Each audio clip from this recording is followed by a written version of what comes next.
Habemus Papam. El estadounidense Robert Francis Prevost fue elegido en el segundo día del cónclave como nuevo papa. A las 11:09 de la mañana salió humo blanco de la fumata en el Vaticano y sonaron las campanas de la Basílica de San Pedro en el Vaticano.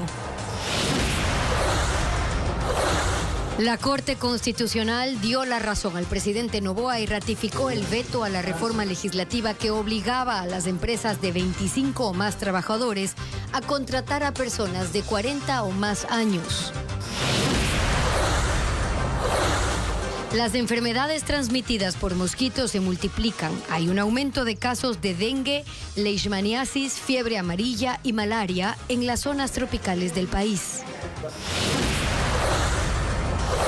En 7 días, el bloque de seguridad ha decomisado 10 toneladas de cocaína en la ruta del Pacífico y en las provincias de El Oro y Esmeraldas. Televistazo, en la última entrega sobre la industria del cuerpo, muestra que los gimnasios hacen valoraciones físicas para evitar que las lesiones aumenten en los deportistas. Muy buenas tardes, amigos. Iniciamos con la información este jueves 8 de mayo del 2025. Hoy es un día histórico para el mundo al conocer al Papa número 267 de la Iglesia Católica, Robert Prevost, el primer Papa estadounidense. Gaby, ¿qué tal? Hola, Estefi, amigos, bienvenidos. Prevost es conocido por su labor pastoral, la defensa de los derechos humanos y su proximidad a la cultura latinoamericana.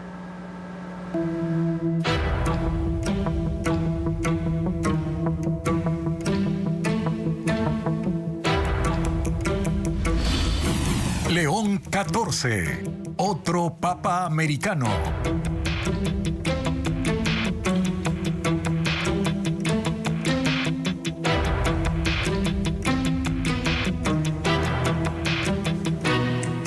Habemus Papa, la fumata blanca se hizo presente en el Vaticano desde la chimenea de la Capilla Sixtina, la señal de que en el segundo día del cónclave, 133 cardenales lograron escoger al sucesor de Francisco. Su nombre es Robert Prevost. Ileana Suárez nos informa.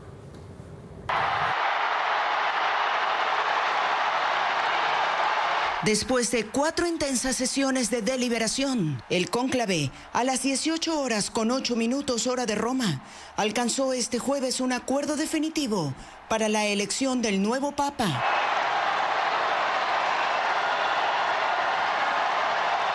En un ambiente cargado de expectativa, miles de feligreses en la Plaza de San Pedro y medios de comunicación de todo el mundo estallaron en júbilo por la fumata blanca, símbolo de que el cónclave concluyó con éxito, pues se logró la mayoría de 2/3 requerida, es decir, los 89 votos, poniendo fin a la sede vacante que comenzó tras el fallecimiento del Papa Francisco.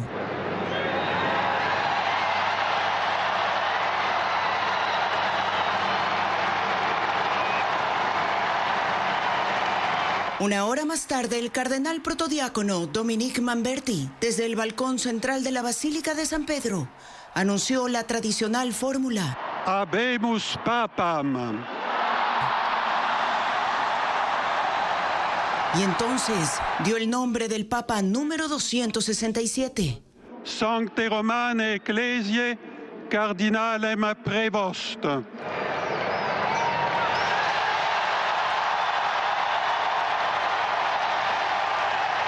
Así, el nuevo líder de la Iglesia Católica es Robert Francis Prevost, el Papa León XIV.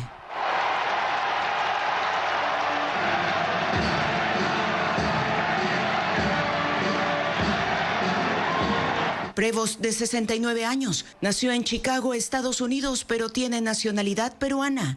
Se lo conoce por ser de temperamento tranquilo y humilde y mantener un perfil muy bajo. Esto marca el inicio de un nuevo capítulo para el catolicismo y sus 1.400 millones de fieles en el mundo, que esperan las primeras líneas pastorales del nuevo sucesor de San Pedro.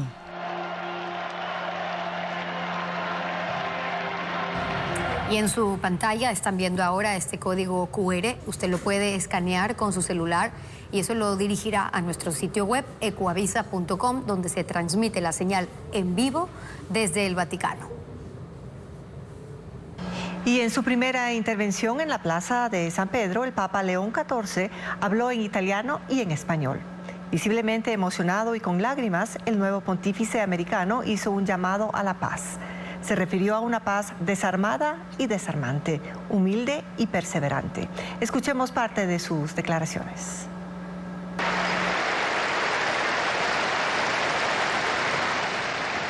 Voglio ringraziare anche tutti i confratelli cardinali che hanno scelto me per essere successore di Pietro e camminare insieme a voi come Chiesa unita, cercando sempre la pace, la giustizia, cercando sempre lavorare come uomini e donne fedeli a Gesù Cristo, senza paura, per proclamare il Vangelo, per essere missionari. Y si me permiten también una palabra, un saludo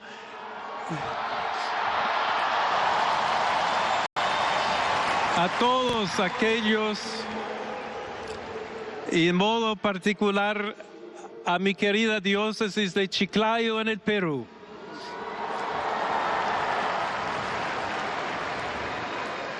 Donde un pueblo fiel ha acompañado a su obispo, ha compartido su fe y ha dado tanto para seguir siendo iglesia fiel de Jesucristo.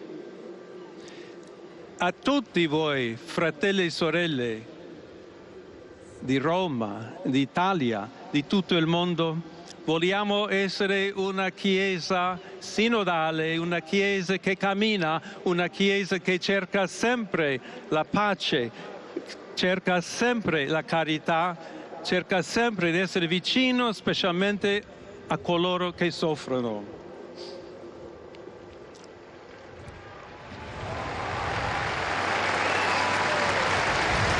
Oggi il giorno della supplica alla Madonna di Pompei.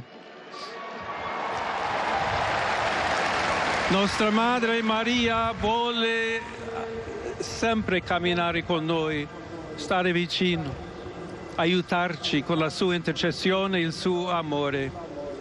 Allora vorrei pregare insieme a voi. Preghiamo insieme per questa nuova missione, però per tutta la Chiesa, per la pace nel mondo, e chiediamo questa grazia speciale di Maria, nostra Madre. Ave Maria, piena di grazia, il Signore è con te. Tu sei benedetta fra le donne e benedetto è il frutto del tuo seno, Gesù. Santa Maria, Madre di Dio, prega per noi peccatori, adesso e nell'ora della nostra morte. Amén.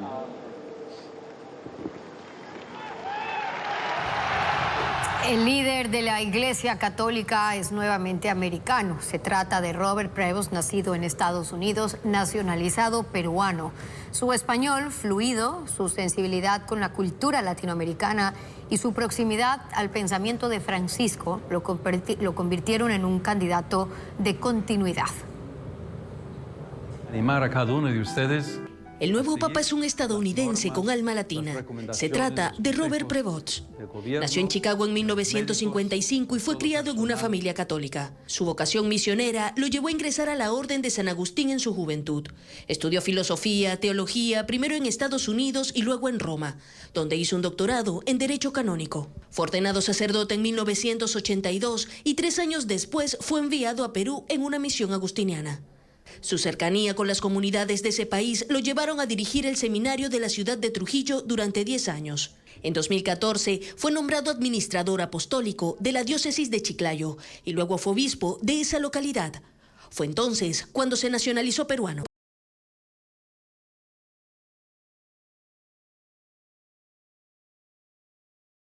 Para los obispos, siendo el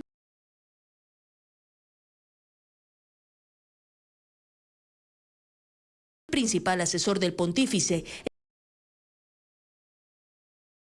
en la designación de obispos en todo de América Latina, que aprendió a conjugar el rigor doctrinal con una mirada pastoral atenta a los más vulnerables. Prevost representa una figura de equilibrio entre la iglesia institucional y la popular. Ahora pasará la historia.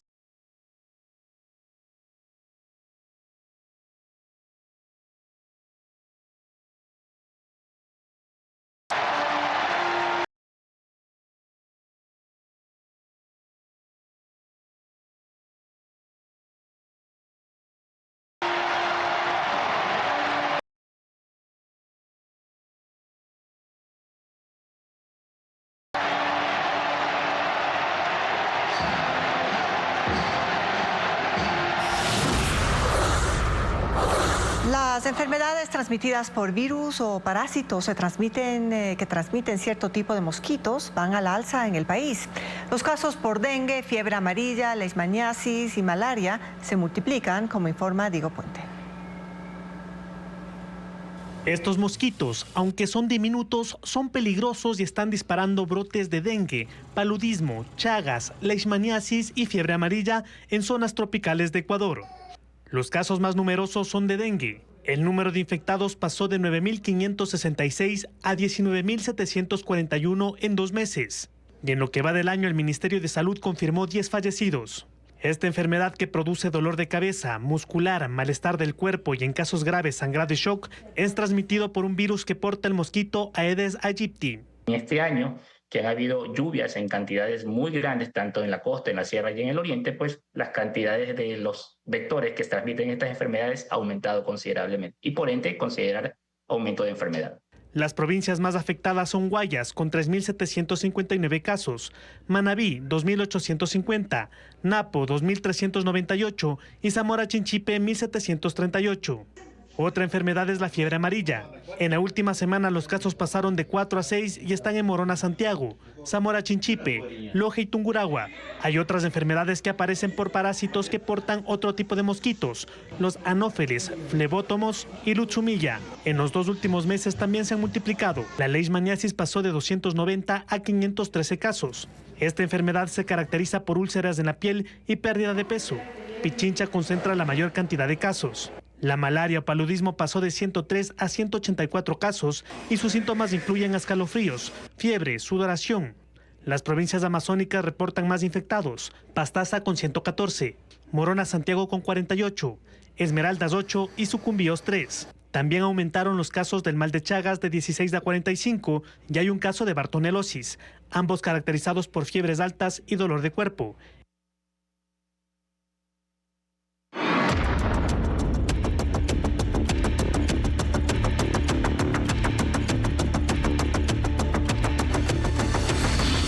Vacunas, el nudo de la logística.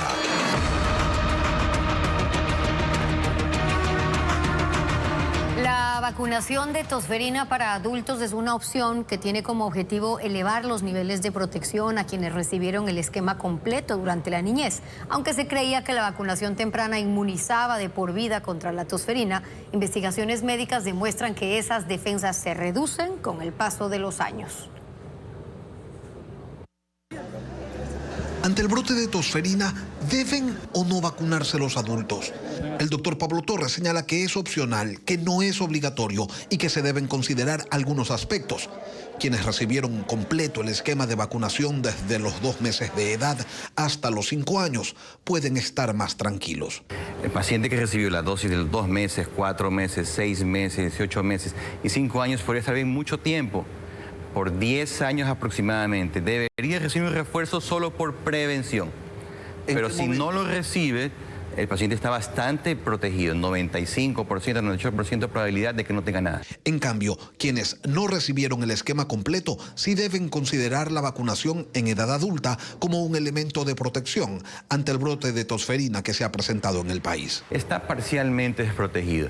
Recordemos que la inmunidad es como un acúmulo de anticuerpos de defensa. Ellos van cayendo a lo largo del tiempo. Si no reforzamos, esos picos de anticuerpos de protección no están al 100% para protegernos cuando hay más enfermedad rotando por la población. El doctor Torres señala que aunque antes se decía que la vacunación recibida en los primeros meses y años de un infante protegían para toda la vida, los avances de la medicina han demostrado que esa inmunización se reduce con el tiempo, por lo que un refuerzo es un mecanismo para elevar los niveles de protección. Si es que recibimos un esquema de vacunación completo, inicial, con los 2-3 refuerzos que recibimos hasta los 15 años de edad, podríamos estar tranquilos porque esto no es una situación como el COVID. En cuanto a la vacuna para la fiebre amarilla, el doctor Torres indicó que esa sí protege de por vida a quien la recibió, pero que si por alguna razón no se tiene el carnet que lo certifique, se puede optar por una nueva dosis sin que eso implique ninguna afectación a la salud del paciente.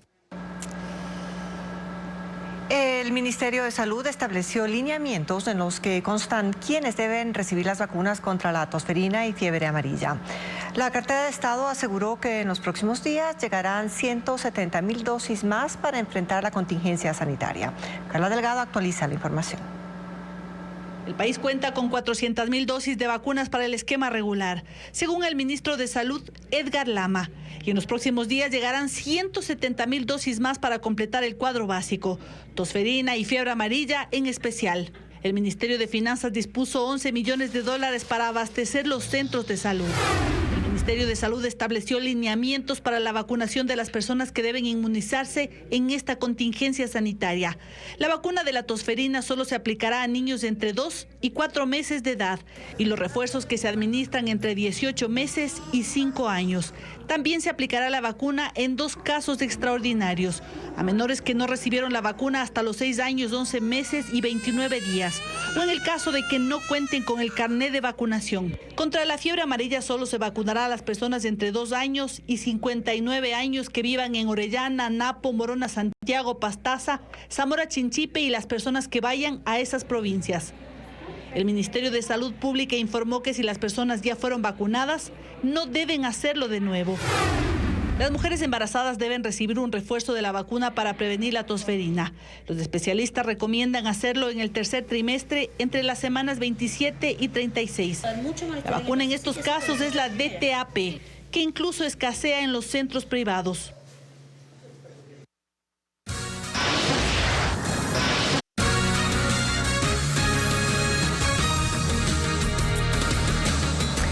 La Corte Constitucional aceptó la objeción del presidente Daniel Noboa y no dio paso a la reforma laboral que obligaba a contratar a mayores de 40 años de edad.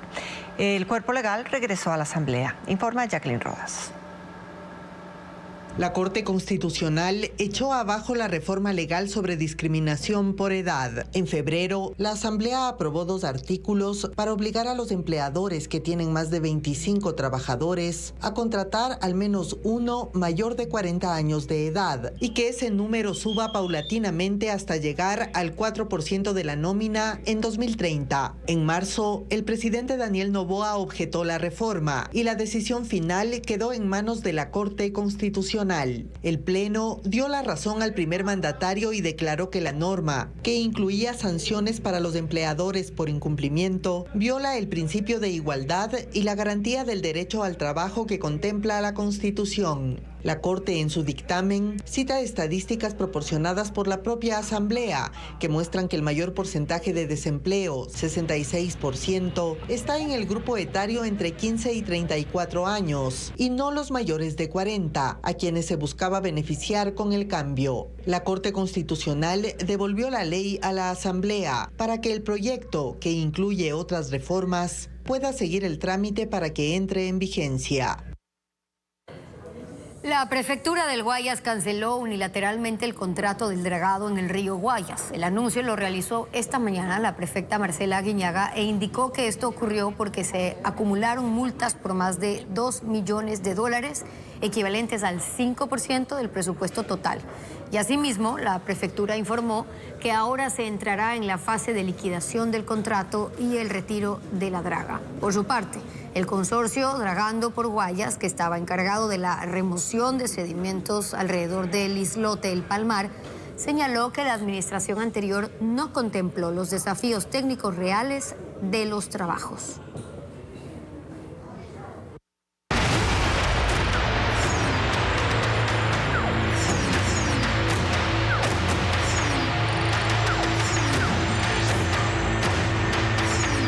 Gimnasios, boom del autocuidado.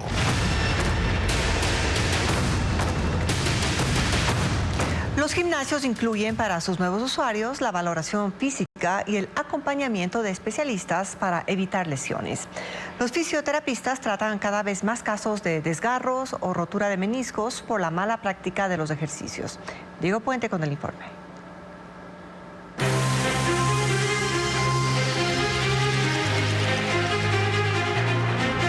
Empezar el gimnasio sin una valoración física que determine el peso, nivel de grasa corporal y estado físico es uno de los errores más frecuentes de personas que se ejercitan.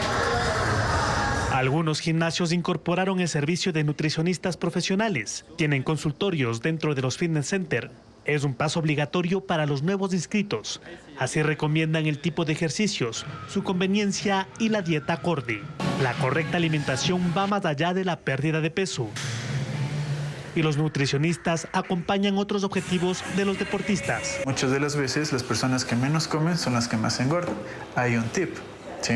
Nosotros fraccionamos, es como comer poco durante todo el día y usted se va saciando y así su metabolismo se va acelerando.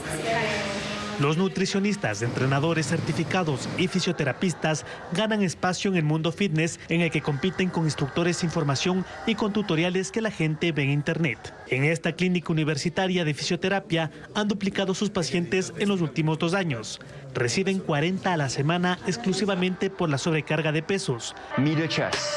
Imitar retos de ejercicios vistos en TikTok y usar una mala técnica en el manejo de mancuernas y máquinas. Las lesiones más comunes que tenemos las podemos dividir como en 3, musculares, articulares y tendinosas. Los tiempos de recuperación por un desgarro van de 1 a 8 semanas. En caso de intervención quirúrgica por afectaciones a los tendones, el tiempo será mayor a 6 meses. El tratamiento para las lesiones inicia con métodos analgésicos como el estiramiento de los músculos con corriente. El segundo paso de la recuperación son las técnicas de estiramiento que se consiguen con masajes fríos y calientes. Y finalmente, ejercicios con pesos para que los músculos ganen fuerza y potencia. Las principales lesiones en las piernas se concentran en los meniscos. El manguito rotador es el músculo más afectado en los ejercicios que involucran el movimiento de los hombros. El exceso de carga o el mal manejo de cargas, que acá estamos con la pesa haciendo esto, lo que pasa con este síndrome del manguito rotador es que genera dolor, ¿ya? Y en ocasiones ya muy crónicas, estos grupos de tendones suelen empezar a desgarrarse. Estos profesionales también controlan la presión cardíaca y la saturación de oxígeno de los nuevos inscritos. Hacer ejercicio en los gimnasios es sano, pero los profesionales recomiendan hacerlo con las cargas adecuadas y siguiendo las instrucciones de profesionales para evitar lesiones, golpes y desgarres.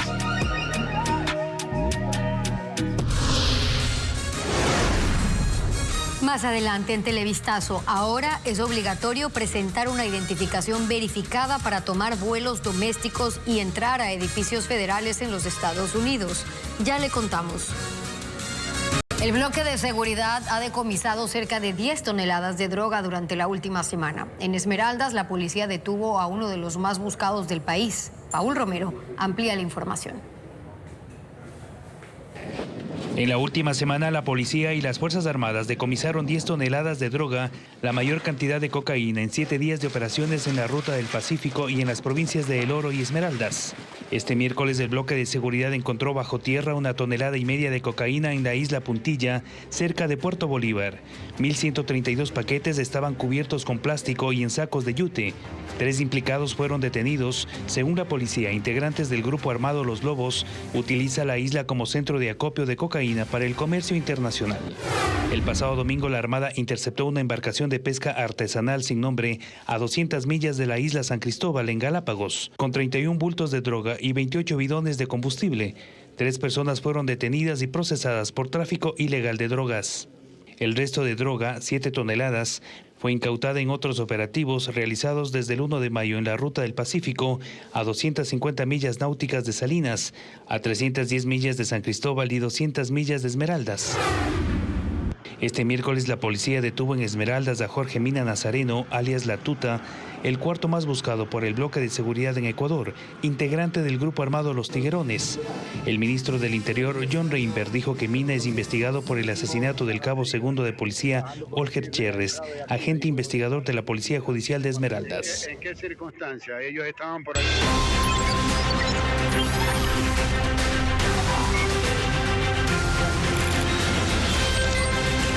Mundo.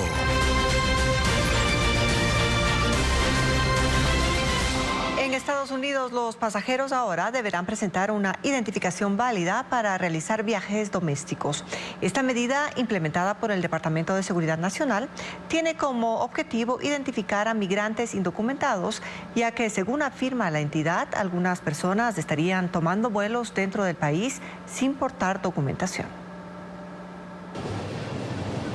En estados como New Jersey, Pensilvania, Illinois y Tennessee, las filas para obtener el Real ID se extienden por varias cuadras en las agencias de registro.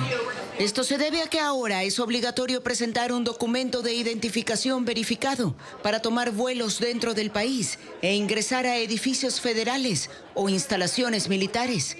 Esta es una identificación que tiene una estrella en la esquina superior derecha, cumpliendo así con los estándares recomendados por la Comisión Nacional sobre los Ataques Terroristas contra Estados Unidos, establecidos en 2005. La Administración de Seguridad en el Transporte, organismo de control de los aeropuertos, informó que aproximadamente el 80% de los viajeros ya cuentan con esta identificación, pero que el resto transita con un documento informal o caducado. Get a real ID. La secretaria de Seguridad Nacional, Kristi Noem, dijo que este proceso, entre otras cosas, ayudará a detectar migrantes indocumentados.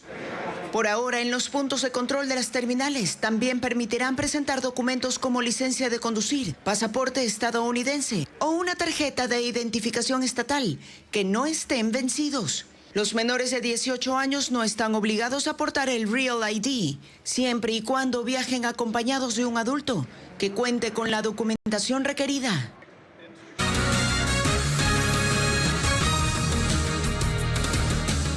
La calma parece haber vuelto a los centros de vacunación. Después de un par de días de caos, la atención hoy fluyó sin mayores contratiempos. La paz ha vuelto. En contraste con los primeros días de la semana, hoy los centros de vacunación estuvieron así, con afluencia de usuarios como siempre, pero sin aglomeraciones ni desesperación. Este, por ejemplo, es el Centro de Salud de Bastión Popular en Guayaquil. O sea, es rápido, o sea, haces la fila, te van a la cédula y enseguida ya te las inyectan y listo. Y este, el Centro de Salud Las Casas en Quito. Con total normalidad tuvimos que hacer la fila correspondiente con el turno y luego esperar a que nos vacunen. Aunque en algunos centros, los más concurridos, sí que hubo que esperar. Vine aquí 7:30. Y logró que la atendieran poco después de las 10. No obstante, para ella, haber podido vacunar a su hijo es lo único que importa. La espera vale la pena. Ella se fue satisfecha, como la mayoría de quienes fueron a buscar vacunas. El problema es que los que no fueron por vacunas siguen con las molestias de siempre. Yo estoy esperando solamente las medicinas y aquí, pero no tienen. Y que no hay médicos. Para emergencia no hay médicos. En los centros de salud hacen hincapié en la urgencia actual, que es enfrentar el brote de enfermedades puntuales como la tosferina y la fiebre amarilla. Así que el llamado es evidente: vacunarse.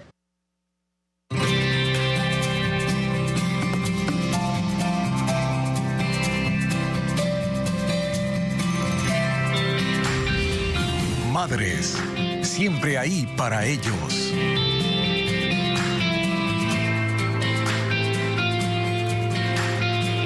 En el Día de la Madre celebramos a todas las mamás, en especial a aquellas que hacen que el tiempo les alcance para todo, como Pamela Enríquez. Ella es ingeniera eléctrica, madre de un niño de 7 años, esposa, crossfitera y hasta estudiante de italiano. ¿Cómo logra equilibrar todas sus actividades? María Gabriela Carpio nos lo cuenta.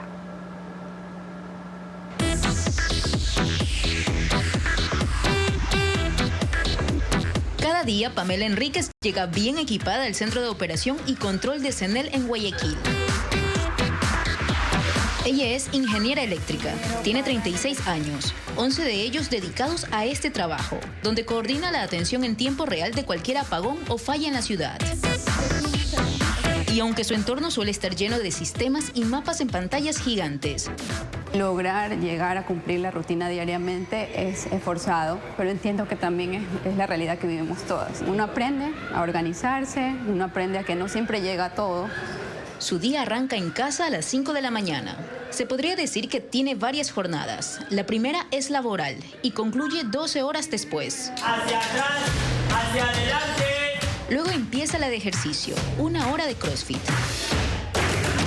Ese es su espacio personal para liberar el estrés. Los días que no logro ir porque algo no sale, me siento más cansada que no yendo a entrenar. Después de entrenar, es hora de volver a casa. Ahí la espera su jornada más importante, ser mamá. Prepara la cena y a la vez hace las tareas junto con su hijo. También alista la mochila del día siguiente, pero aclara que estas responsabilidades no son solo suyas. La maternidad actual tiene bastantes exigencias y que estas no pueden ser cumplidas si no se lleva de la mano con una pareja, con un esposo, con un papá que quiere estar presente y es parte de esta rutina. Y cuando parece que ya ha terminado el día, aún queda algo más. Estudiar italiano por las noches. Si bien hay días de cansancio, también hay días en los que uno siente que lo logró, que ese día salió todo perfecto, pero no siempre es así. Pamela representa a la madre ecuatoriana moderna. No busca ser perfecta, pero hace que el tiempo le alcance, incluso cuando parece imposible.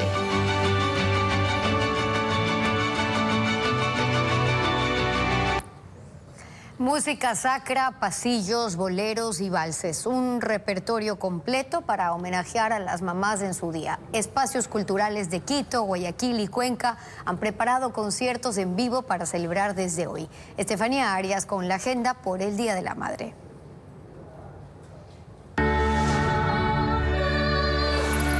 Desde el Ave María de Gounod y Schubert hasta la solemnidad del Tatumergo de Santo Tomás de Aquino, concierto de música sacra por el Día de las Madres se presentará en el Museo Naim Isaías en Guayaquil, interpretado por la orquesta y coro de cámara del Colegio República de Francia. El espectáculo gratuito será el sábado 10 a las 11 de la mañana. Tu vida empieza. Boleros, pasillos, vals, las canciones de mi madre. Un concierto que reunirá a los músicos ecuatorianos Darío Chica y Alexa Barruet. El repertorio está pensado como un relato en escena. El show será en el Teatro La Bota en Guayaquil este viernes 9 a las 20 horas. Recuerdo aquella vez en que te conocí.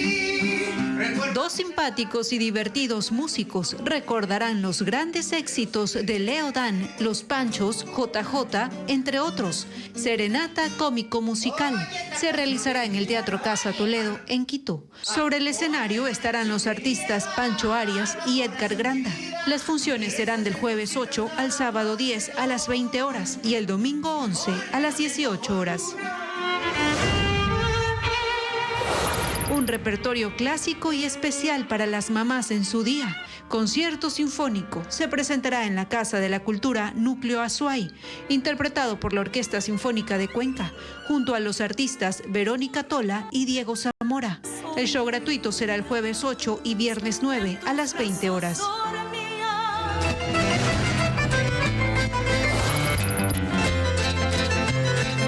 Los Locos del Ritmo y el Quinteto del Recuerdo ofrecerán una serenata a mamá, una velada llena de emociones y recuerdos inolvidables. El concierto será este viernes 9 en el Museo Pumapungo en Cuenca a las 20 horas.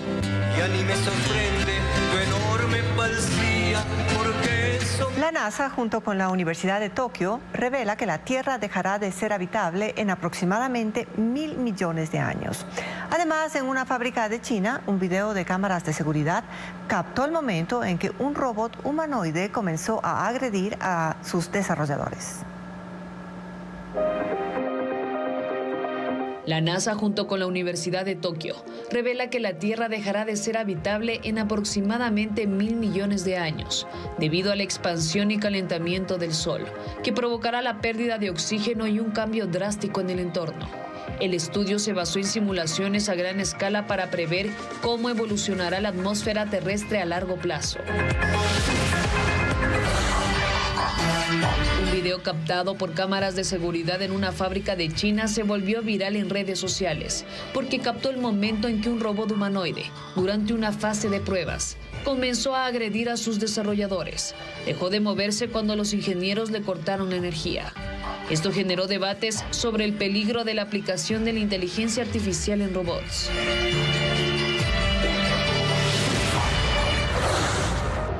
Científicos de la Universidad de Cambridge identificaron posibles indicios químicos de vida en el exoplaneta K2-18b. Detectaron moléculas que en la Tierra son producidas por organismos vivos, como el sulfuro de dimetilo. Aunque estos hallazgos son la evidencia más fuerte hasta la fecha, los científicos dijeron que se necesitan más observaciones para confirmar la existencia de vida.